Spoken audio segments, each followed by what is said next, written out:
Good morning everyone. Today we'll discuss about linkage and recombination. So actually modern ने पहले law of independent assortment बोला था.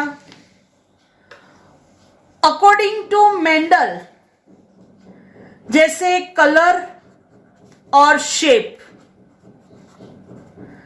समझ लो कि कलर के दो जीन्स है, एक डोमिनेंट एक रिसेसिव, और शेप एक डोमिनेंट एक recessive.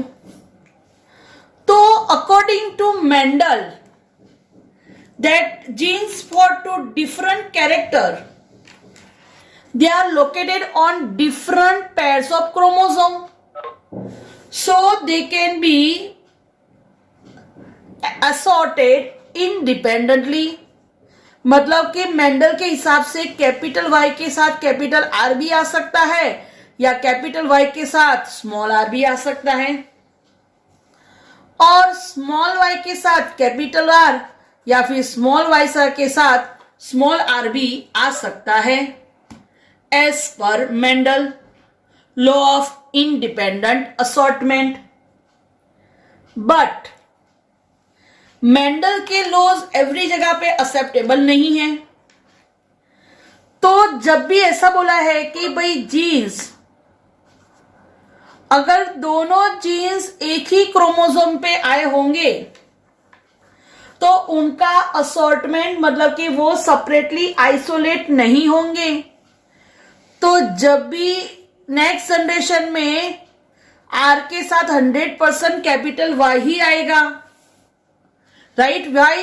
Because here that R and Y they are located on same chromosome and that's why they are known as a linked genes. R and Y are known as a linked genes, और जहां पे linked genes होते हैं वहां पे वो separate नहीं होते हैं, उनका असॉर्टमेंट नहीं होता है. तो ये कंडीशन में आर के साथ कैपिटल वाई ही रहेगा, because R and Y they are located on same chromosome, right? And they are known as a linked genes. तो लिंकेज, और ये जो प्रोसेस होते हैं उसको बोलते हैं लिंकेज. तो ये जो लिंकेज है, लिंकेज के लिए काम किया था टीएच मॉर्गन. तो first important question, who work for linkage, तो लिंकेज पे वर्क किया था मॉर्गन ने, टीएच मॉर्गन.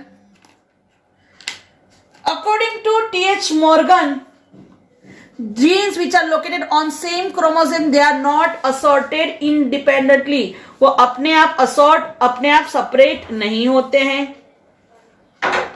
अब मॉर्गन उन्होंने जो स्टडी किया था तो उन्होंने यूज किया था फ्रूट फ्लाई, ड्रोसोफिला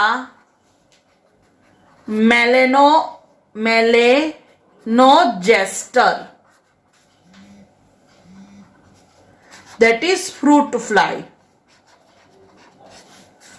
तो मॉर्गन ने वर्क किया था फ्रूट फ्लाई, ड्रोसोफिला, मेलेनोजेस्टर. अब क्वेश्चन अराइज हुए कि भाई उन्होंने ड्रोसोफिला मेलेनोजेस्टर को ही क्यों यूज किया और कोई किसी को क्यों यूज नहीं किया. तो ड्रोसोफिला मेलेनोजेस्टर को जो यूज किया टीएच मॉर्गन ने, तो ये जो फ्रूट फ्लाई है उसको यूज क्यों किया.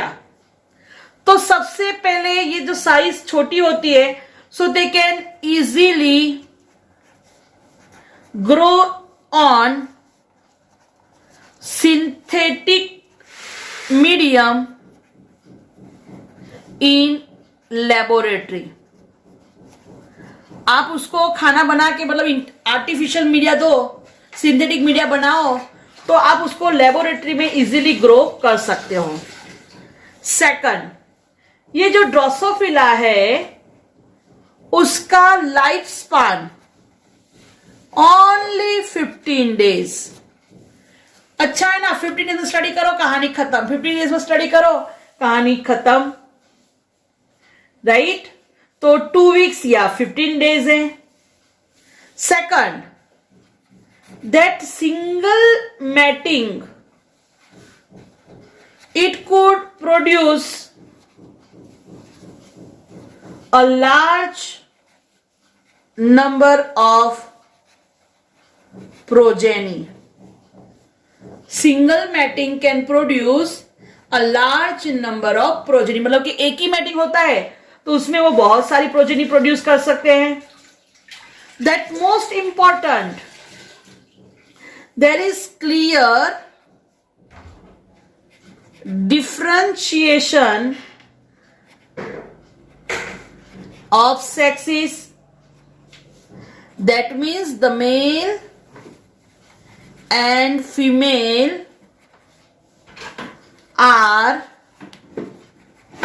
easily distinguishable. मतलब कि मेल और फीमेल को इजीली आप आइसोलेट कर सकते हो. बाहर से ही बोल सकते हो कि भाई which is male and which is female. आपको पता नहीं है, मैं बोल दूं कि जो मेल होती है वो साइज में छोटी होती है और फीमेल उसकी साइज बड़ी होती है.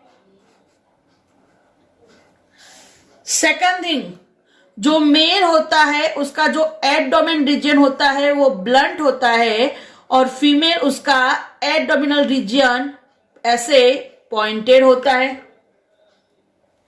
तो ये हो गया difference between male and female.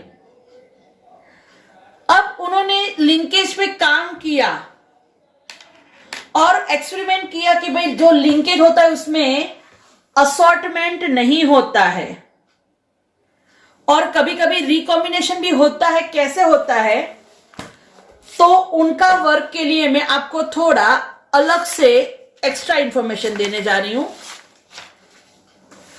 तो ध्यान रखना. तो सबसे पहले जब बात करें तो उन्होंने एज अ पीस ट्रेन, अच्छा हाउस फ्लाई पे भी मतलब कि फ्रूट फ्लाई पे काम किया. तो फ्रूट फ्लाई में उन्होंने दो कैरेक्टरिस्टिक्स लिए. एक बॉडी कलर, कलर के लिए मैं बोल दूं कि भाई जो ग्रे कलर है वो डोमिनेंट है, so it is written as a capital G. और जो ब्लैक कलर है तो वो हो जाएगा recessive, that is small G. Wings की बात करें तो जो लॉन्ग विंग्स है वो डोमिनेंट है तो उसके लिए हो जाएगा कैपिटल एल. तो वेस्टिजियल विंग्स या फिर उसी को आप शॉर्ट विंग्स बोल सकते हो, तो उसके लिए जीन हो जाएगा स्मॉल एल. तो पहले तो मैंने आपको कैरेक्टरिस्टिक्स बोल दिया कि भाई उन्होंने क्या क्या कैरेक्टरिस्टिक्स ध्यान में लिए. तो दो कैरेक्टरिस्टिक्स ध्यान में लिए. एक लिया that is colour of the body and second लिया that length of the wings. Gray is dominant and long wing is dominant. So you can write like this: small g, small l, small g, small l. This is one parent, this is male. And both the recessive as another, that is capital G, capital L. Capital G, capital as another. This is female. So now here it is having only one gamete, capital G, capital L, and here small g, small l. Right? Now अब उसके बीच में matting हो रहा है. So now we are having F1. चलो F1 को draw करते हैं. Small G, small L, capital G, capital L. So we can understand all these flies were gray color. Why gray? Because due to presence of capital G. And long wings, gray color and long wings, that is capital L. तो ये उनको मिला F1. But remember this fly, it is male. ये चीज खास ध्यान रखना, ये कौन सी फ्लाई थी? मेल. अब क्या किया आगे? तो ये जो F1 मिला, ये F1 फ्लाई उसका करवाया test cross. We know that test cross is always done with the both recessive gene, that is black color and short wings, and this is female. ये मेल है तो ऑब्वियसली उसका test cross करवाया with female. चलो अब इसके options देख लेते हैं. आप चाहो तो नंबर दे सकते हो 1 2 3 4, तो कर सकते हो 1 3 1 4 2 3 2 4. अगर डायरेक्ट नहीं आए तो 2 3 2 4. चलो 1 मतलब पता है ना आपको, GL. 1 मतलब GL. चलो 3 क्या है? 3 है स्मॉल GL, यहां पे भी 3 स्मॉल GL, 4 भी small GL, small G small L, और बचा क्या? 2 capital G L capital G L. देखो सिंपली क्या किया, यहां से 1, यहां से 3, 1 4 2 3 2 4 कर लिया combination, right.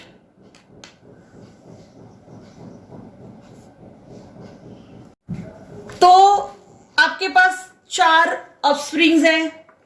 This is known as a F2, right. चलो अब F2 में कैसे है फ्लाई वो लिख देते हैं. तो जहां पे भी स्मॉल जी है तो we can understand that is black. ये कलर भी ब्लैक, बट यहां पे कैपिटल G है तो ग्रे, यहां पे कैपिटल G है तो ग्रे. चलो विंग्स, स्मॉल एल तो short wing, small L short wing, capital L long, capital L long wing. अब चलो इसका रेशियो निकालो. तो आप देख सकते हो कि अगर 100% में डिवाइड करें तो ये 50% और सेम ये 50%. ये जो 50% है black short, same as 1 parent black short. Grey long 1 parent grey long.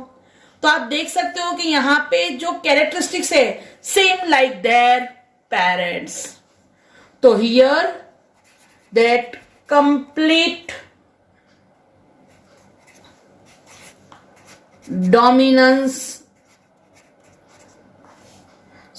complete linkage is observed. Complete linkage is observed. अब देख सकते हो कि यहां पे जैसे पेरेंट्स थे वैसे ही ऑफस्प्रिंग मिले. Grey long, black short. Complete linkage हुआ मतलब कि जो जीन्स पेरेंट्स में थे वैसे ही जीन्स नेक्स्ट जनरेशन में आए. यहां पे कोई नया कॉम्बिनेशन देखने मिला नहीं. So this is we can say that here complete linkage is observed. Complete linkage is observed. Clear?